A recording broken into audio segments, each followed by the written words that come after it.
Považská lesná železnica, úzkokolajka s rozchodom 760 mm. Vedie z Lipského Hrádku malebným údolím Čierneho Váhu až pod Kráľovú holu. Trať projektovala a začala stavať firma Maďar Belga v roku 1912. Celá stavba prebiehala v 3 etapách až do roku 1940, kedy mala celkovú dĺžku 107 km, z toho hlavná trať merala 41 km. Slúžila predovšetkým k zvozu drevnej suroviny, ale aj k osobnej doprave. Od roku 1964 sa postupne likvidovala. Prevádzka úplne zrušená v roku 1972 z ekonomických dôvodov. V súčasnej dobe zachované zariadenie, časť trate a prevádzkových budov, lokomotívny a vozňový park sú chránené ako technická pamiatka. Považská lesná železnica pomaly upadá do zabudnutia. Vypočujme si teda niekoľko názorov ľudí z údolia Čierneho Váhu, ktorí sa na mašinku ešte dobre pamätajú.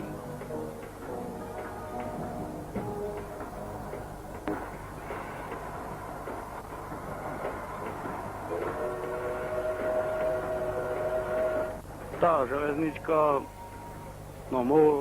bola to tak prakticky historická pamiatka ešte pre nás a podľa mňa ako aj z ekonomického hľadiska splňala viaceré také hľadiska ako úspora pohodných mód, na ktoré sa teraz ide. Prakticky zviezla do jakých tých 20 vagónikov dreva, čo teraz vezie 20 aut, to je kúštik tak ako prepočítaný na ekonomiku, je to kúštik neporovnateľný.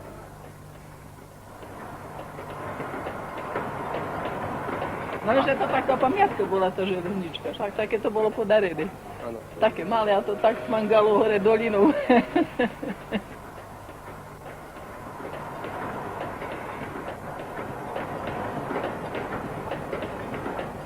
Neviem prečo sa to zrušilo. Bolo to a pre turistický ruch bolo to dačo nádherné. Je to pekná dolina od Kráľovej Lehoty až pod Zaprejav, teraz keby to robilo pekným. I už pora zo stránky ekonomické bolo výborné. Je škoda, že to ešte zrušilo.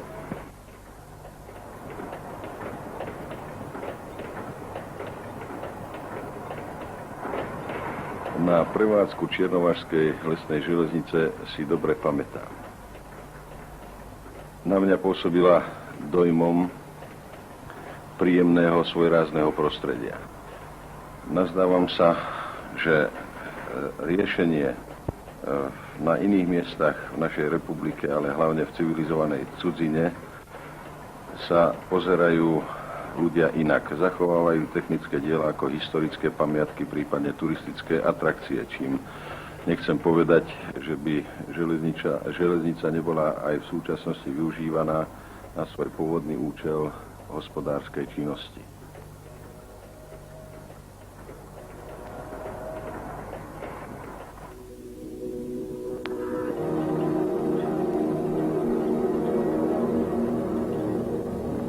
To je medzisklad. Bola, keď im drevo vyrezovali na skladkách OM, bolo kolotesia no tam skladka, kde bol dobrý plast, tak sa tam vyrezalo piliaska a do Hradku vozilo.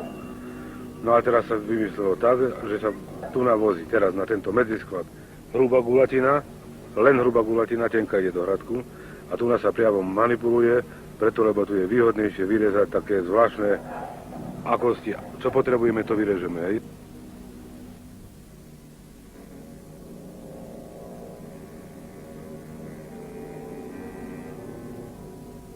Dalo by sa, taký môj názor, túto železnicu urobiť, obnoviť od Hradku a stačí robiť, dajme tomu potiaľto, lebo ďalej je už zrušená. Tu vyrýpať vyviezť vagoníky a toto drevo odtiaľto už by sa šmaralo prakticky zadarmo do dola.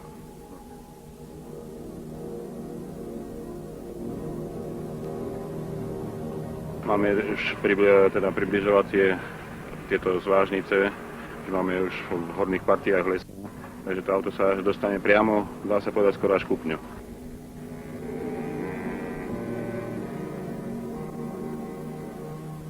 Nazdávam sa, že sprístupnenie zadných partí lesa bolo treba riešiť.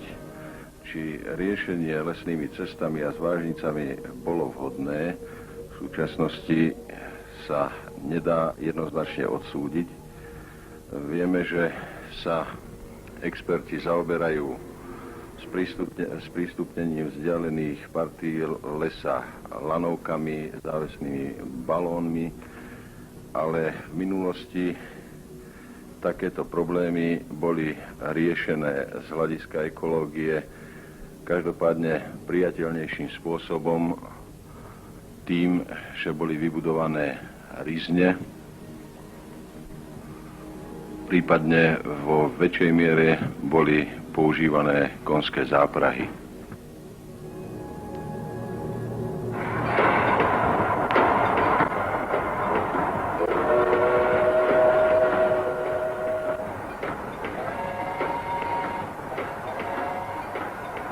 Jedna o lesnú železnicu teda bola zrušená prvý teda 73 s tým, že sa prešlo na dopravu nákladnú. Pokiaľ sa jedná o názor teda, či to bolo dobre, alebo to nebolo dobre, môj subjektívny názor sa v tom, že mohla presa ešte aj dneska slúžiť teda aspoň účelom rekreačným, pokiaľ nie teda odvozu dreva. Pokiaľ sa jedná ešte o trať, ktorá existuje po Svarím, tá je už založená teda panelmi teda v oblasti obce Kráľova Lehota, pokiaľ sa jedná o ostatný úsek tráte, ten je už dávno teda demontovaný a rozpredaný. No, v DP stoja ešte niektoré vozne a lokomotívy, ktoré snáď ešte svojím spôsobom sú teda prevádzky schopné. Momentálny stav je taký, že dopočul som sa, že sa niečo okolo toho deje, neviem z akej organizácie alebo z akého podnetu teda. No ale vychádza to tak, že by prevádzkovať sa začalo len pravdepodobne po definitívnom teda rozhodnutí a daní z vršku do prevádzky, hlavne po úsek priehrady, respektíve po medzisklad na Nižnom Chmelienci. Ďalej to nie je možné vzhľadom na existujúcu priehradu, ktorá vlastne svojím spôsobom počítala v projekte s preložkou, ovšem k tomu nedošlo. Ja mám k názoru len toľko, že veľká škoda bola, že sa to zrušilo.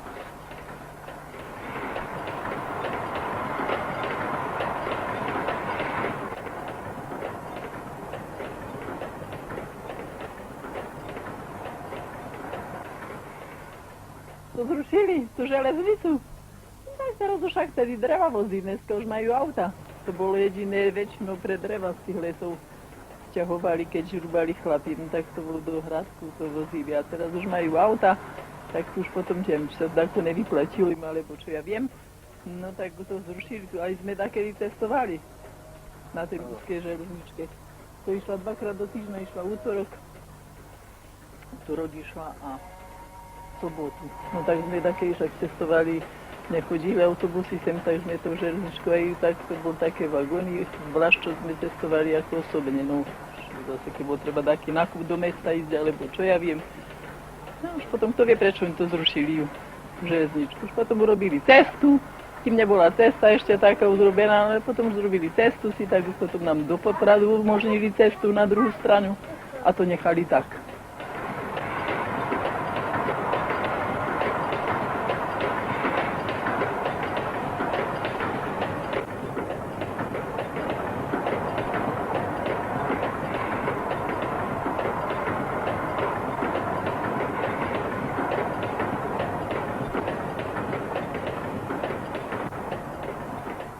Áno, to bolo také fajné, keď ste išli, to sme 2 hodiny išli skoro do toho Liptovského Hradku, to ste prišli, keď bolo treba, bolo to však, no, to neišlo tak, ako vlak ide, predsa pomenšie, ale bolo to dobre, bo keď bolo tak teplo, boli také otvorené vozy, lavičky, že sa tam nemusel ísť práve do toho vagóna, ale aj vonku, na tom otvorenom vagóne, no bolo to dobre, no také, čo ja viem, no.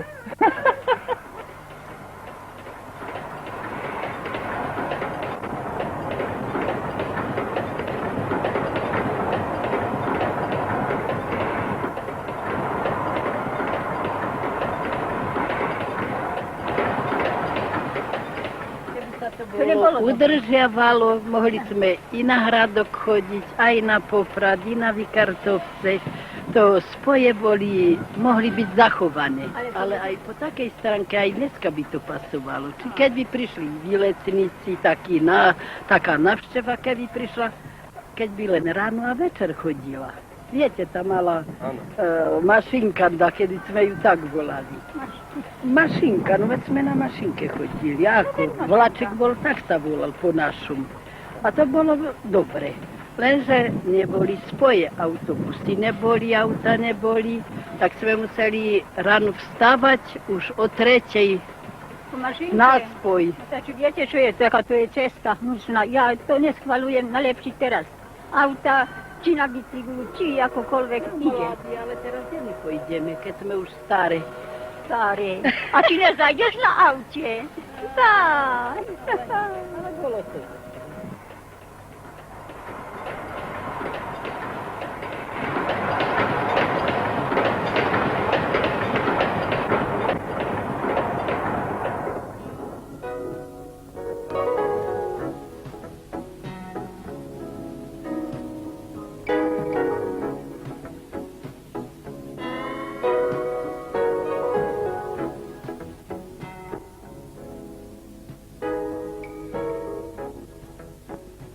Je veľká škoda, že takúto prakticky to je kultúrna pamiatka, že sa to takto zničilo a znehodnotilo úplne. Teraz už sa to nevráti naspäť asi zrejme nikdy.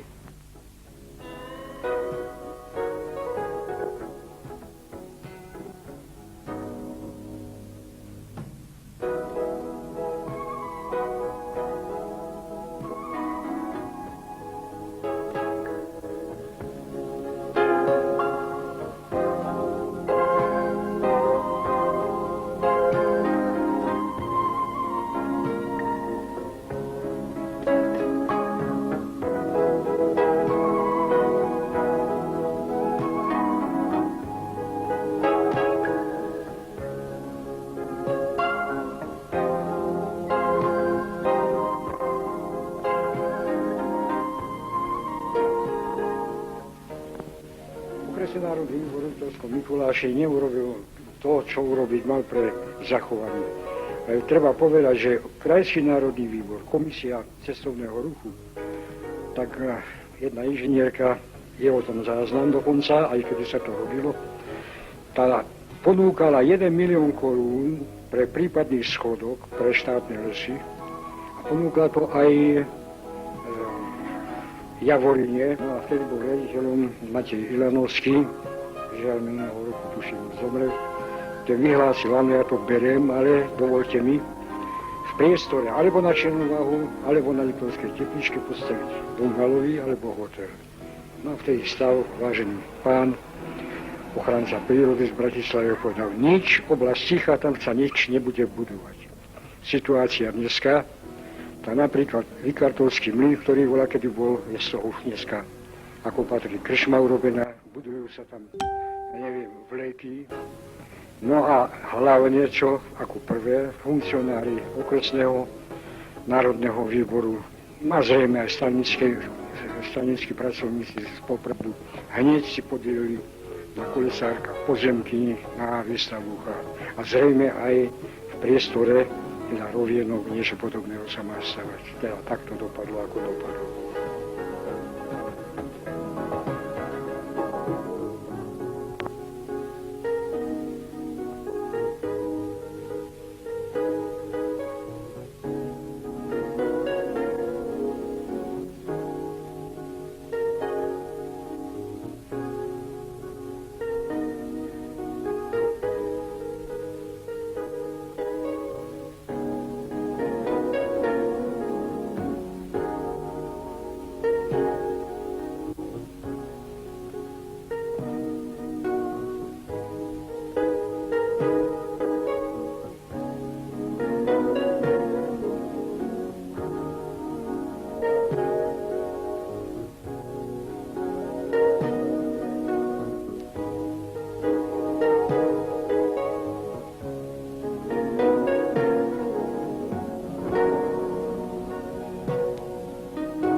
Je mi veľmi sympatické, že niekoľko nadšencov chce zachovať torzo depa v Liptovskom Hrádku ako skanzen.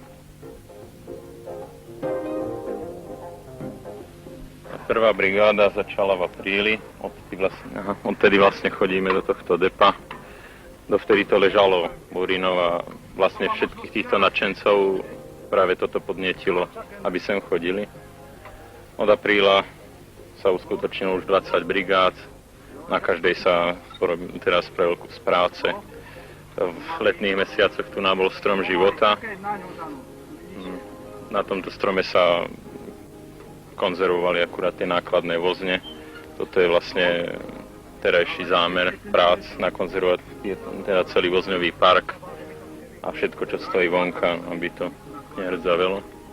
Mal by sa tu urobiť, teda mala urobiť muzeálna expozícia.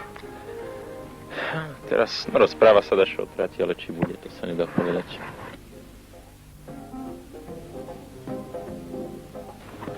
Rozhodnutie o demontáži železničky vo svojej dobe bolo snáď aj dosť populárne, keď sa sledovalo uľahčenie ľudskej práce. V súčasnosti však vieme, že ekonómia sa zhodnocuje cez ekológiu. S odstupom času jej likvidáciu vidím ako značne ekonomickú, ale hlavne ekologickú a historickú stratu.